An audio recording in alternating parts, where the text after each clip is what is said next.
All right, welcome. Everyone got a seat.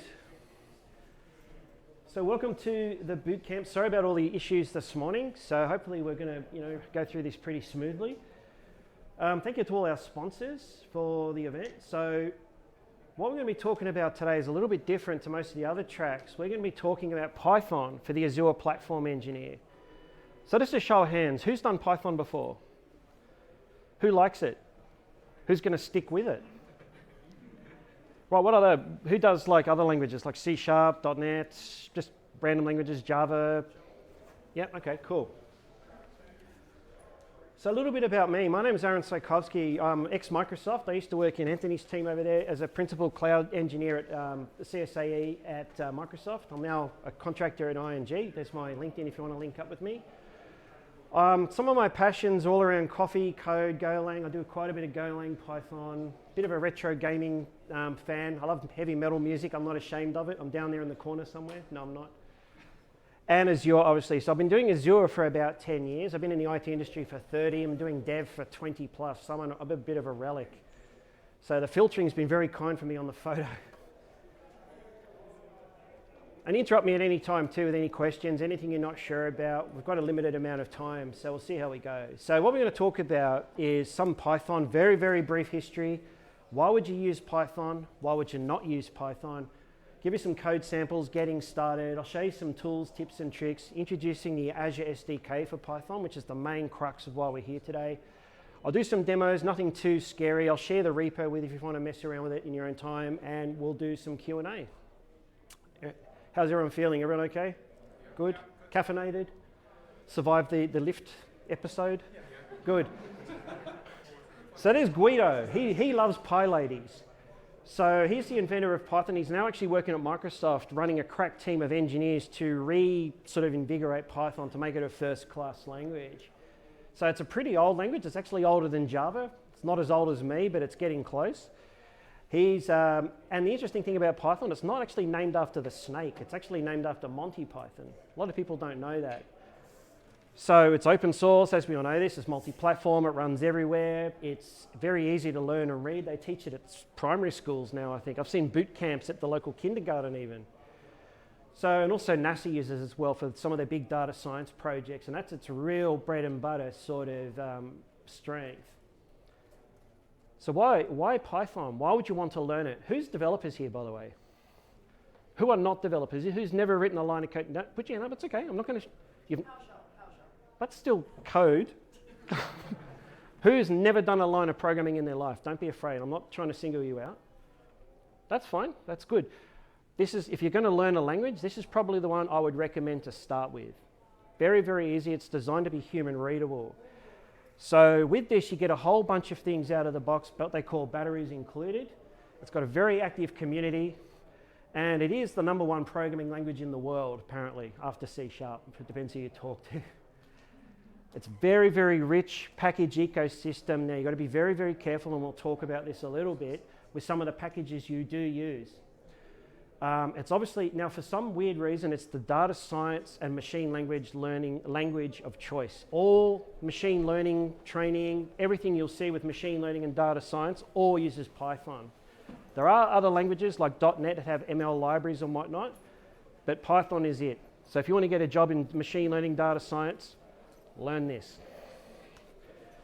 Now, what's interesting about Python is you can do what they call native interops with other languages, things like C, like native C. Who's ever done C programming? Who still does it and loves it?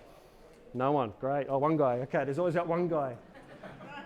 So you can use a product called Python. That allows you to do interoperability with C# callouts for performance. Now, the one I'm really interested in is one called Pyo3. What this allows you to go and do is do callouts to Rust. Now, I'm starting to get into Rust a little bit more. It's a bit of a buzzword at the moment. People either love it or hate it or whatever. Let's park that for now. Pop quiz. Who can name the name of the crab? The Rust icon. Does anyone know the name of that? No one knows? Okay, Ferris. Named after iron. Anyway, it's not important right now. So with Python, it's taught, I've seen it like in my local shopping centre, they teach it at primary schools. They're getting kids to do boot camps. That's how easy it is to learn. I'm not trying to denigrate it, but it's designed to be very easy to learn, very easy to pick up. What's really nice about it too, there's some really great tools out there. You've got your linters, you've got your, all the different tooling, editing, all those sort of stuff to really help you. And there's a lot of examples on there. Obviously ChatGPT and all that can help you, but I'm old fashioned, I want to learn the old way. So any questions on that? That's why we learn Python. Easy to use, easy to pick up. It's pretty straightforward, but you can do some really nasty things with it too. One of the things you really want to make sure of if you're using any of the packages is to make sure they're updated. So there's been a vulnerability that's come out recently with the tool chain of some of the Python projects out there with some vulnerabilities and malware in it. So just be very careful what you use and make sure they're up to date and trusted packages and all of that kind of stuff. Now, I've seen companies who base their whole company on Python, all these startups running a whole full stack Python environment. I don't know why, but they do it because I guess it's easy to learn, easy to use. People do it, there's nothing wrong with it, but it's not fast. And we'll talk about that in a second. So when you get large code bases, it can become very unwieldy really, really quickly. And I fall into this trap myself and I'm going crazy with folder structures and all this sort of stuff. So I have to go, what am I doing? Go back to basics and keep it flat. Now, it is not high performance. Make no mistake, it's an interpreted language. So it's not a compiled language like, C++, C#, Java, all those sort of, well, Java is sort of compiled, I guess, but you get what I mean. Now, there's this thing called the global interpreter lock, which everyone comes up against. So who's familiar with what a mutex is in programming language parlance? The C guy knows. So what this basically means is you can only run a single-threaded operation, even though it's multi-threaded multitasking, it is not. It runs a single-threaded operation based on a system lock called a mutex. So they are going to get rid of that in future versions. So our mate Guido and the Pi ladies are going to get rid of that in the new version in probably 3.15, I've been told. So for now, you're stuck with it, but it's good for what it does. Make no mistake, it's very good. Package management can be painful. That's one of the first things as a new Python person will come up and pull their hair out is package management. I'll talk about that in a little bit. It's not strongly or statically typed. A variable is not a variable. Not like other languages like Go, Rust and all that sort of stuff. They're very strict around if it's an integer, it's an integer. In Python, it can be a string, it can be an integer, it can be whatever you want it to be. Very scary at times, so watch out for that. Now with virtual environments, there's something else you'll run into as well. This is all around package management, running things in silo with your environment. We'll show you this in a second. There are other options out there too. PowerShell, other scripting languages, Bash. I saw Perl the other day, I nearly went blind, but it's still out there. And think about what your use case is. If you're doing like a hello world application or something like that, learning it, it's fine. But it might be overkill for what you're trying to do, right? So you might find a simpler scripting language like even like a Bash script or a 3-line PowerShell or whatever it is, it doesn't really matter. And one of the big criticisms of it, it's not a green language. It's not energy efficient. It's the worst. So I was actually interested to see, this list has come out recently. Up the top there is our usual suspects, but Java is up there in the top sort of, 5, above all the others, which I thought was very interesting because it's actually a just-in-time compiled code. It's not actually a fully compiled code. So I thought that was very interesting. So if you're going to move to green IT, Python's not your language of choice. And it's really funny. I saw a green startup the other day, sustainability company, basing their whole company on Python. And I'm just like, interesting. How does that going to work? Right? So it's not an energy efficient language. But what it's good for are things like automation. So you want to automate creation of a virtual machine or automate things like doing file parsing or updating little tasks here and there or, updating, storage accounts or doing things like that. That's what it's really, really good for. Would I base a $1 million company on an API written in Python? No, I wouldn't go near it with a... I was speaking to a guy the other night. They're moving a lot of their stuff that was written in Python in the back end over to Rust. And they've seen significant savings from both reducing the amount of instances they need to run and just the sheer cost saving alone, just from moving it to a different language. It was a bit of work to get it going, but they wrote this whole authentication service in Rust. And man, the performance and things they got out of it was just another level. They couldn't believe it themselves. Now I'm going to make your eyes bleed. We're going to look at some code samples. Sorry for those non-devs in the room, But this is some very, very basics. This is the sort of ubiquitous hello world. Here's a hello with in a loop. And here's a very basic game using a package called Pygame. So if you want to write some really simple code, you can see that it's very easy to read. You can sort of read it and understand what's going on. You look at other languages like Lua and things like that, no one knows what's going on with that. It's a strange language. But languages like this, the idea is you can look at it, it's almost like reading English, syntactic English. So that's the whole point. So you can give this to another maybe less experienced developer and they can pick this up pretty quick and go, oh look, I can understand what's going on here. Can everyone read that, make sense of what's going on there? It's pretty straightforward, right? Any questions on any of that? It's very, very simple sort of stuff. Even non-devs, right, should be able to look at that and see, okay, this is like almost like a sentence or a script, right? Any questions on that? Everyone's cool with that? Very straightforward. So to get started with Python, it's very, very simple. And best thing about it, it's cross-platform. Windows, Mac, Linux, whatever you want to run it on, it's okay. You can even do stuff on Raspberry Pi if you wanted to, if that really floats your boat. Run a Kubernetes cluster on a Raspberry Pi if you wanted to. So go to python.org, do the download VS Code, get the extensions for it. You'll be up and running pretty quickly. My advice, so when you're installing it, anyone using a Mac, don't install Python using Homebrew. If you use Homebrew and install it from python.org, you'll have a conflict of the install and things will go really, really screwy. So uninstall the Homebrew version and install it from the python.org link. That's what I would do. I've had this a few times. So basic structure, I won't spend too much time on this. This just talks about the Visual Studio Code tools will help with a lot of this.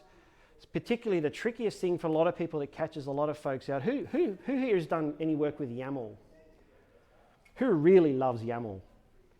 Oh, there's that one guy again. YAML.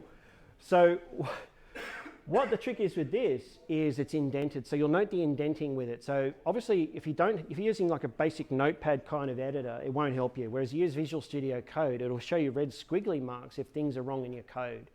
So it actually helps you write better code. So note the indenting. Main it talks about the main entry point. So anyone who's done like any sort of hardcore C programming, things like that, there's always an entry point. Main, that's the sort of main entry point. Similar kind of concept here with Python. It's exactly the same. Okay? Cool. So my advice is always keep your Python versions up to date where you can. Don't sort of hard code any links to any older references in your Python code or come back to bite you. Now, I'm a big fan of makefiles. Anyone here not familiar with a makefile? Who uses them? Who still uses them? What's that? Come on. Fight the good fight. Makefiles are the future. No, they're not really. So makefiles, I use them myself for my own projects and I find them very, very useful. For those that don't know what a makefile is, as the name implies, it allows me to automate build tasks when I'm doing stuff. I don't want to type in, Python run, or go run or anything like that. I've got a makefile that automates all that stuff. That's sort of the old school. They've been around since the 70s. I found out the other day. So I think I'm showing my age. But now there's this new thing called task file. So this is something I'm looking at the moment. It allows me to replace all that with like a mini sort of workflow inside my projects. And it works across, different languages. You can do it in, .NET, Python, Go, whatever you're doing. Also too, what you want to do is when you're writing, you'll probably hear this word called Pythonic code. You want to make sure your code is Pythonic. So there's tools out there that will help you do that. Tools like Rough and Black are probably the two best ones I've used. Rough is awesome. Rough is probably the one I'd highly recommend. This guy wrote it in Rust and it's extremely quick. It's frightening how quick it is. What it does, it goes and iterates all over your project code base and looks for best practices and provides fixes and linting rules and things like that over your code at very high speed. It's very slick. So it gives you ideas around formatting, naming, camel casing or snake casing I should say, sorry. Things like that, making sure variables have got the right name, all that kind of stuff. It automates that and you can put that into your pipeline. Now, one of the things I really love about Python is this thing called decorators. So what I can do, and I'll show you this in the sample, in the demo, is I can decorate my methods with a decorator, right? So what that allows me to do is have a function that wraps around another function to do something else. So an example could be I could have a function that intercepts a function call, and goes and does something like a performance check. How long does something take, or annotate functions easily, and I can remove that, and I can add extra error handling and stuff like that. So think of it as a wrapper for a function that gets called by a function. So it's really quite cool. It's one of the few languages I've seen that does this, actually. It's very nice. The other thing you want to do too is, this is getting more and more into the world of Pythonic programming, is use this thing called type hints. This improves readability. It has no effect at all on the runtime. The compiler actually ignores them, but it's for human readable. And I'll show you what proper Python code looks like in a bit. Doc hints are like comments. The tools in Visual Studio Code will let you do this, add comments in your code. And keep your project structure reasonably flat. I've seen some really bizarre code bases that are just, and they're all over the place, and they're very hard to debug. And it can be very interesting. So try to keep your project structure and flat. I've written my own little Python starter. There's heaps of them out there, like boilerplate projects. Have a look at those. They get you going with a really good way of making sure things are done in a simple and flat way. Next thing is this virtual environments. Who's ever had to do battle with pip? Who's done Python? Show of hands again, who did Python before? Who's had to do battle with pip and hated it? Poetry. Use poetry. Much better.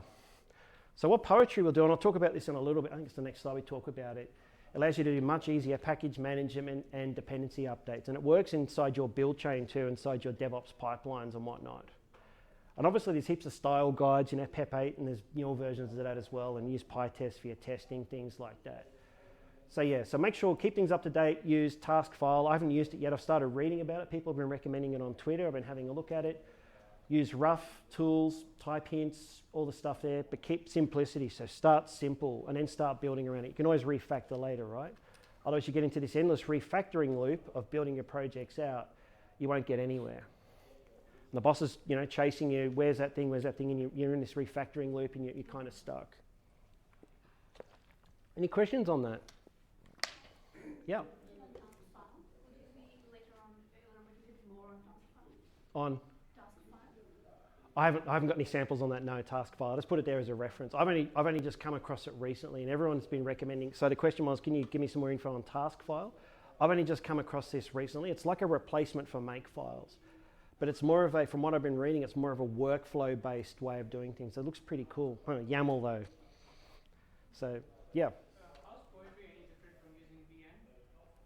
I'm sorry? So there's a package like virtual environment package in Python. Yeah, I've looked at a few of them. I just prefer poetry. I just find it easy to use, and it's just much nicer to use. It's cleaner. It's up to you how you want to do it. But remember, if you want to start simple, start with pip, and as you get more advanced, like remember the Hello World example, start with pip and then start building it, and you'll start hitting the limits and find do a bit of research and start using other things like poetry and stuff. Okay, virtual environments. Now this is a trap for young players, particularly those who are new to Python. This is a real tricky thing, and this is why a lot of people sort of go, I hate Python, now I'm going to move to something else. This is one of the big traps. Virtual environments. So what is a virtual environment? A virtual environment is an isolated, independent sort of file system, if you will, that tracks your local environment related to your package, to your application. So all your versions of all your libraries, all your code, everything is all self-contained. Even the Python version can be pinned to your version of your application using a virtual environment.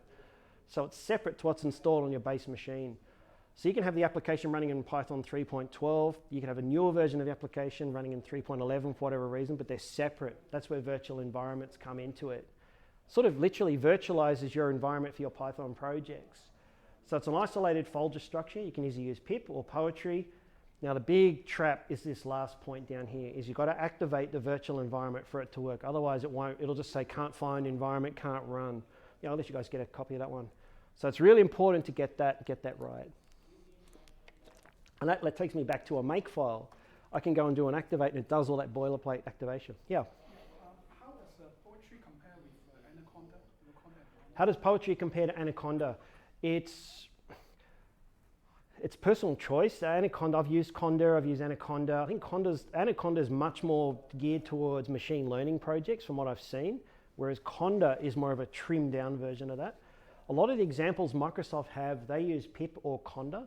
There's nothing wrong with it, you can use it. It's just, I prefer poetry. It's much cleaner and I've been playing around with it. It's just, yeah, you can still use it. There's nothing wrong with it. But if you're going to use Conda or Anaconda, use Conda. It's much more lightweight. Cool. Any other questions? No one's fallen asleep yet, which is good. All right, let's look at the SDK. So the good thing about Azure is a really solid bunch of SDKs we have available to us for different languages. There's, obviously C#, .NET, there's Python, there's Go. Knock yourselves out. There's JavaScript, whatever you want to do. The good thing about them, though, is they're consistent. So the way they've been built, they're very, very consistent. They've got very consistent interfaces to integrate with Azure. There's about 180 plus libraries are mapped to Azure services. It handles the authentication for you, which is one of the really nice features. So what you can do is log in, get the credential, and I'll show you this in a little bit. Get the credential, and it allows me to maintain that credential depending on how I've logged in, if I use a managed identity or the CLI or whatever it is. It will manage that authentication tool, that chaining for me, which is very nice. So the SDK, as I said, uses pip or Conda. You can stick with that, move to Poetry later. I'm not saying you have to, just do what works for you. And you get access to all the libraries that can help you manage things like in the control plane and management plane. And here's one you might not have known. The Azure CLI, AZ command, that's actually written in Python itself. Not many people realize that, but it actually is. So when you think about it, all these SDKs, yep. The libraries, how close are they to day zero of the services? They're pretty close. I think they're basically like day zero release, yeah. Yeah, AutoRest, I think they build them, yeah. So the question was, how close are they to day zero of the APIs? They're pretty close. One thing you want to do is you want to make sure, which brings me on to the point, is obviously they're kind of wrappers using AutoRest for the APIs. Pretty straightforward. Most things are wrappers for APIs these days. One thing you've got to watch is make sure to check for deprecated versions of the API calls or all the libraries, and if there's newer versions, it might break stuff. I've had this before where it's sometimes not always backwards compatible. So this is where you need to use PyTest to make sure any changes you make are compatible between the different upgrades of your libraries. There's a really bad little link down there. Sorry about that. The font was a bit screwy on that one. So recapping, SDK allows us to use Python to talk to to Azure services. I'm probably not going to have a lot of time to do a lot of demos, but I'll show you some. It allows me to talk to the consistent way to talk to Azure in a normal sort of way. So to get started, you've got the choice of using pip or Poetry. Pick your poison. Let's start with pip. Pip install those two API packages there. It allows me to authenticate to Azure pretty simply. More code for you. So I know you guys like code. Oh, sorry, you want me to go back? You wanted to get a photo? It's always a good sign when people take photos of your slides in a presentation. It makes me feel warm in the heart. Build them later. Yeah, I should have a little watermark on there or something. So, I'm sorry about the size of the code. I wanted to get it onto one screen. So this is some very, very basic code to get started with the SDK. And as I said, remember we talked about Python being very human readable? Hopefully you guys can make head or tail on that. There's no comments in there, and that's for a reason. So let's walk through it. So we're using the default Azure Credential Resource Manager client to basically, that's the SDK for Python, importing OS. We're telling location Australia East. We're giving it a resource group name. We're getting this subscription ID. Now, probably the most important line is this guy. Wait. That. So what we're doing is we're authenticating using Azure, using, say, the CLI. So AZ CLI login, logged into Azure, got our token back. We're passing that credential through to here. Now, that's going to use the default credential based on the token store. We're passing in the subscription, and what it's going to do here is go and create a resource group. Pretty straightforward. Anyone not cool with that? It's pretty straightforward, right? It's not rocket science, really. It's not. It's just getting, the really good thing about the SDK is too, the documentation is first class. So there's a lot of documentation samples. You can copy and paste those samples and put them into your code, run them and play around with it and experiment. Just make sure to delete them when you're finished. Cool, I'll leave that up for a second. So anyone questions on that? So if I want to do something like create a VNet or something like that, I still use that resource management client, or do I have to create a new network management client or something? There's the resource management client. Yeah, there's one for, you can create VNets. I've got one where I can create a storage account. It's a bit more convoluted, I'll show you that. But yeah, there's different provider classes you can use to create a VNet. And the list of all those provider classes, that's all in the SDK documentation. That's in the SDK documentation, yeah. Yeah. What I'd probably do though, myself, I probably wouldn't do code inline like this to create resources myself. I'd probably use an ARM template or something like that. I'd shell out to an ARM template to do it. I probably wouldn't do it this way. Now tools like, you probably heard one called Pulumi and things like that, that's the way they do it. They've got a wrapper and they allow you to create code. So it's, instead of infrastructure as code, it's code as infrastructure, I guess you'd call it. So I personally wouldn't do it this way unless I'm doing a specific task. It's just showing you how to do it myself. I'd use a bicep or an ARM template to shell out to go and create those resources because it's using JSON. It makes it a lot easier and let the ARM resource providers take care of that for me. Before I show you some demos, I just want to keep a track of time. I just want to show you guys some slides and I'll come back to the demo so you guys can take some photos. There's some really good resources here. There's this one and this one for those watching at home. So I'll let you, that's like a Taylor Swift concert, isn't it? There's a lot, trust me guys, there's a lot of stuff out there on this. This is just some curated lists. Probably the best one on there is one there called Awesome Python.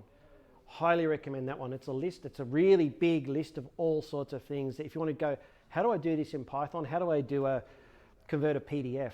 Don't do it yourself. Don't write it yourself. Someone's already done it, trust me. Go to Awesome Python, look it up, and someone will have a PDF library you can use. There's also PyPy, where you can go and look at all the curated list of packages you can download and integrate into your own projects. Faster API is a good one too if you want to build APIs.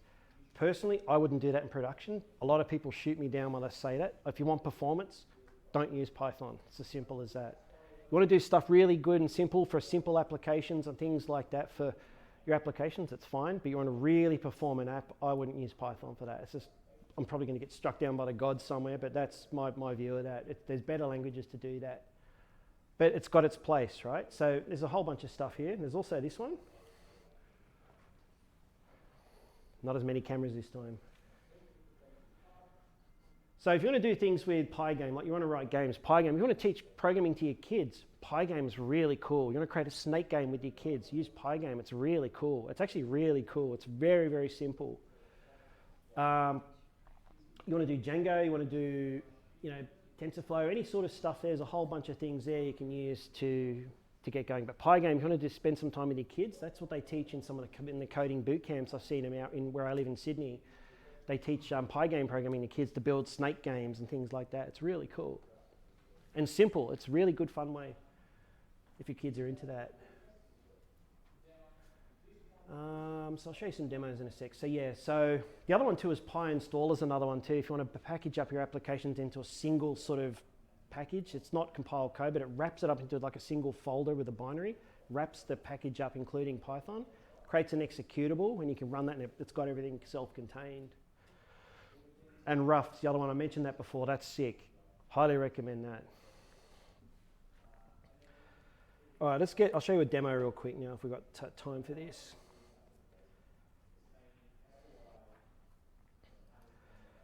Zoom in a little bit. So I'll show you some, I'll zoom in a lot more, don't worry. So, can you guys see that all right? Yes. So you'll see here I've got my standard code up here, right? So now this is where I'm importing all my libraries. This is what they call a doc string. This is all this sort of cool stuff up the top here. This is a simple function hello world. You'll notice the indenting. I'll make that a bit bigger actually. So a simple function, pretty straightforward. Now this is where things get very interesting. So first of all, you'll see this function here. This is what we call the type annotations because by default, they're just any sort of type. Python doesn't have the concept until it's at runtime if it's an integer or a string, right? So what I'm doing here, this is for humans to read this. So you'll see here the input type is a num1, num2, they're both integers. The compiler ignores that, doesn't give a crap about it, it ignores that. So what it will do is that's for us, so we can come back and maintain it. And it's returning an int. Again, the compiler will ignore that. Now there are talks in the future versions of Python to allow this. And if you look, there's another one you should have a look at. There's a new product that's come out called Mojo. That's very slick. Have a look at that one. That's like the next generation of Python, but it's very early days with it yet. And they get performance out of that, it's mind-blowing. They use type-ins very heavily and they actually make it like a static language or this is what they call a dynamic language as well. So you can see here it's very straightforward. It's just adding two numbers. Again, it's not rocket science. And you'll see the comments there between the three sort of double quotes. That's called a doc string. That's a Pythonic way of documenting my Python code. There's opinionated views about this sort of stuff, but the tooling, that's the way it does it for you. And you'll see here I've got this profiler func. Now this is what they call a decorator. So this is where I can do the decorating. What I'm doing here is dynamically profiling my code. So what I can do is wrap that, and I'll show you what that function looks like. So what happens is when this main function runs, it's doing a call out to this profiler code, runs a profiler code, gives me a result back, and then comes back. I don't have to do anything smart about it. It does that for me. That's one of the features of Python I really like. It's basically injecting runtime information into my running code. So I'll show you what that looks like. So if we go to, where did I put that?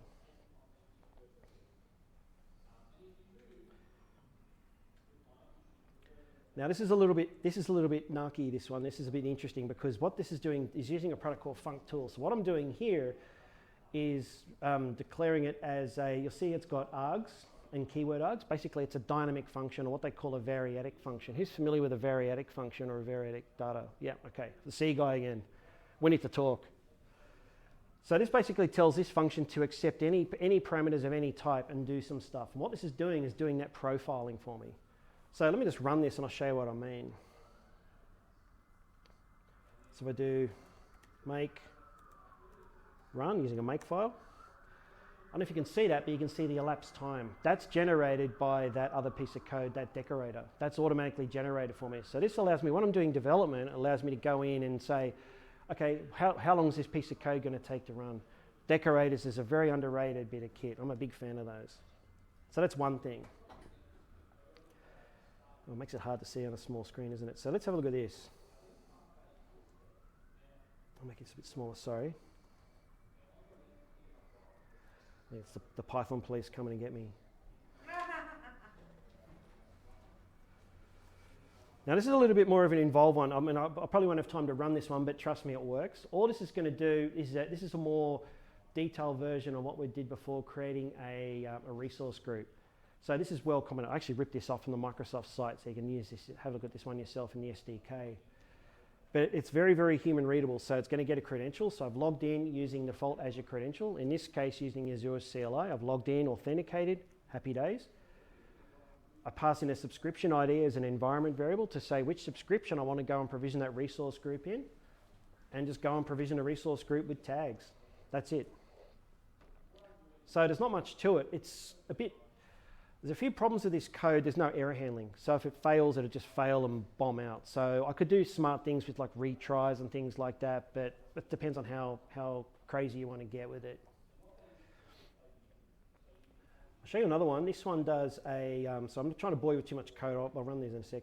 This is doing the same sort of thing. This is going to create a storage account. So there's a storage account client. So same sort of thing, creating a resource, and it's going to go and create the storage account with tags and things like that. Pretty straightforward. Again, I probably wouldn't do this way, but it's just good to know you can do it if you wanted to do it. The one I like the most is this one. This is the destroy script. Now this is a little bit different. You'll notice that there's a lot less code. So what I've done is I've ripped out all the credential boilerplate code and put it into its own modules. This is where you start building your own modules out, making things more modular.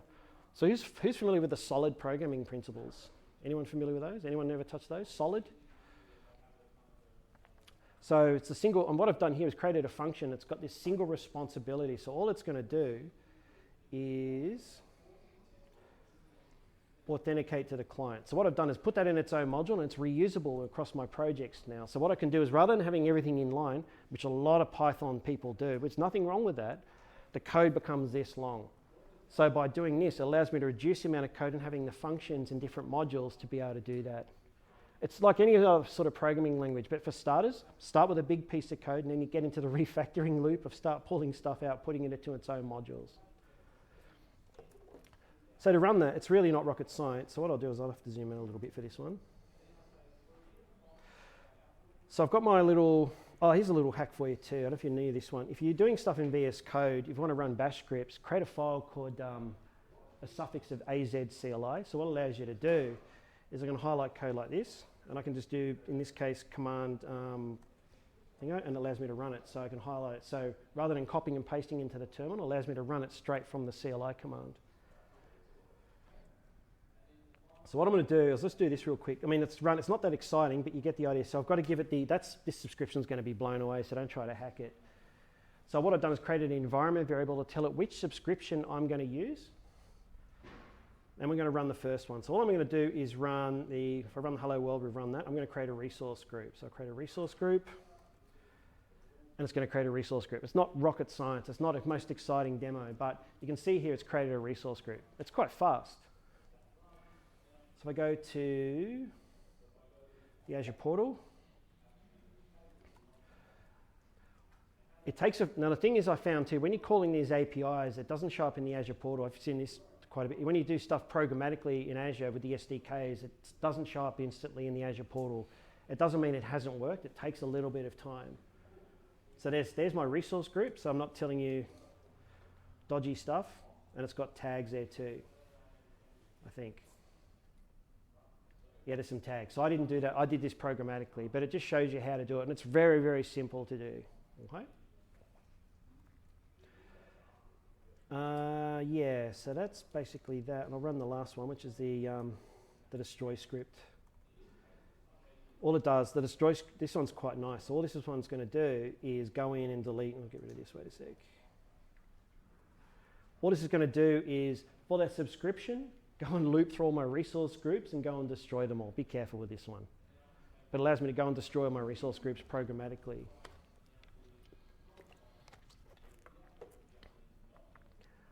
So the thing is with it too, I've got things like I can do validation of subscription. So I pass in a dodgy subscription ID. It does a regular expression to go and find subscription IDs that aren't correct. Things like that. You can do some pretty cool stuff with it. But again, I can get resource IDs. So this is what they call an expression. So I can do a loop inside a return type, which is very cool. So I can loop through all the resource IDs in line and then return the results. So it gives me the resource IDs for all my resources. It's very straightforward. I think we're on time. Excuse me, one question. Yeah. So it provides any functionalities like what if or the Terraform plan kind of things, like what is it going to deploy? It can't do what if, no. No, it can't do what if. It's a very atomic operation. Either it deploys it or it doesn't. I know what you mean, yeah. So the question was, does it do like a what if operation? No, it does not. It either deploys or it doesn't. So you got to be sure. Especially when you do delete at 2 in the morning. That I found out the hard way once after a big night out. So the thing is, it's very easy to use and it's got its place. So you could probably think about, okay, well, how can we use this? You might want to do a quick update. You might want to update some resource tags or do something really, a quick little bit of code to go and do that. You use Python, you can use PowerShell. I'm just saying you can do it that way really easily. Yeah. Python can do most of the things. That's why the world is moving towards Terraform and Civil. Like most of the things people do in Terraform, I say I can do in Python.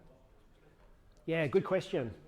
Yeah, very good question. Why are people moving more towards Python, towards Terraform and tools like that? Because there's a lot of infrastructure folks that aren't developers. That's basically it. Terraform is probably a lot easier to learn than a programming language. That's just the reality. So it's very easy to teach someone Terraform. I'm not the hugest fan of Terraform because I find the language very proprietary. It does its job and it does it well.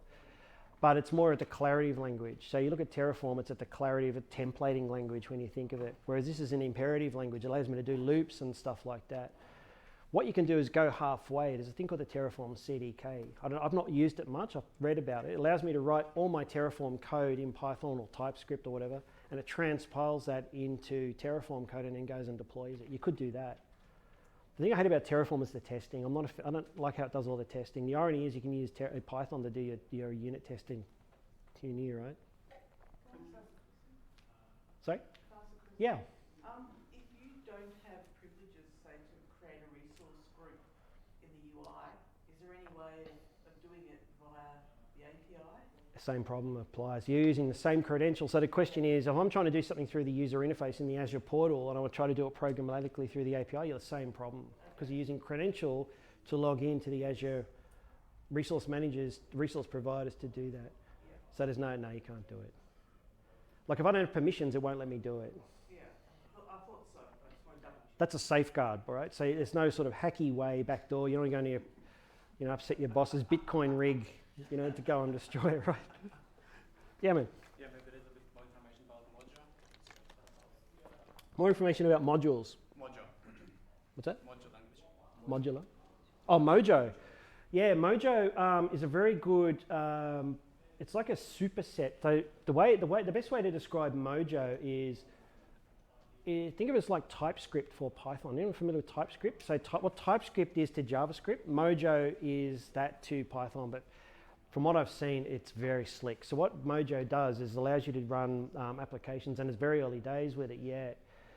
Is it's like compiled, so it allows you to do really high performance things. So and it's more statically typed. It's like where Python should be now, but it's very early days, and it's not. It's like an open. I think it's open source now. So it's Mojo, M-O-J-O. It's this new sort of superset of Python. I've done a little bit with it. It's nice what you can do, but it's another language. I mean, how many languages do you need to learn? But you can have a look. There's a Mojo playground you can use, but don't use it in production. It's not a production ready system yet. Yeah, man. I'm a good engineer. My question is, you said that Python has low performance when to deal with the high volume of data. Do you know why a lot of data lakes is built using Python rather than SQL? Yeah, so the question is, why is Python used for things like data lakes and things like that? It's a very good question. So what they do is they use a thing called pandas and other tools like that. So what you want to do, if you want to do anything with large data sets, Python will do it, but it's not good for very intensive. So where it's not good for is building like a high performing API. So you want a high performing web API with low latency, don't use Python. I actually wouldn't even use Go for it. I'd probably use Rust myself. But for data science type of things, it's actually very good because you've got libraries like Python, NumPy, Pandas, all those sort of tools. They're very slick. So that's why they do that. So they can, all of those are written in like C and C++, those libraries. So what you can do is, as I said, you can have Python calling those C++ libraries, and it's very quick.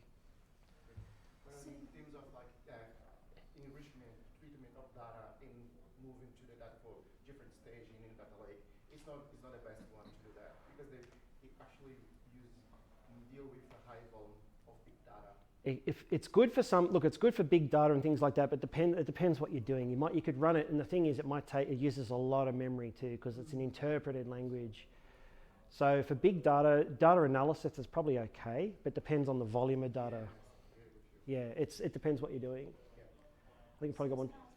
Machine language, like, so that's Python is mostly recommended because of the easily used, right? Like, so if it's not recommended for the big, large data sets, so what's the benefit? Like, how can you, my question is, how do you use it in machine language, but then also make it usable if you're not using a large, like a data science perspective? So what's the question you're after? Are you after performance, or is it? Performance, yeah. So if you want to use Python and you want to get performance out of it, you can. The good news is you can keep using it. So if we go back right to the beginning, you could use something like Python or the Pyo3 with Maturin. So what that allows you to do, if you've got some really heavy computational for loop kind of stuff, you can take that and put it into like a Rust library and then call that from Python. There's some good videos on how to do that. So if you've got a really heavy computationally intense application that you want to run, don't do it in Python. Keep the main logic in Python as the runner, if you will, but export that to something like Rust or Python. Python's in C if you want to write C code, or Rust. So there's a product that integrates with that called Maturin, M-A-T-U-R-I-N. Allows me to have my Python code to do like the basic orchestration, but all the heavy computational stuff, I can offload that to another engine. And that works really well. I played around with that and it's very slick. Or look at Mojo is another option. Mojo's got some very sleek demos. But yeah, like I said, it's good for machine learning, and it's what it's really, really good for if you need to parse data files, or even PowerShell is really good for that, right? Like a CSV file or something like that, you want to parse file. And the interesting thing too now, Excel's got Python built in. I don't know if you knew that. So they got rid of VBA, they're using Python now. So I don't know if you knew that in your versions of Excel. Cool, I think we're done. I'll get back to the end here. Any other questions? You guys want to everyone get that one? It's a good resource list, but I highly recommend Awesome Python. That's a sick bunch of links there for you. And that one. Cool, any other questions? Didn't bore you to death too much, hopefully. Everyone good? All right, I think we're done. Thanks, guys.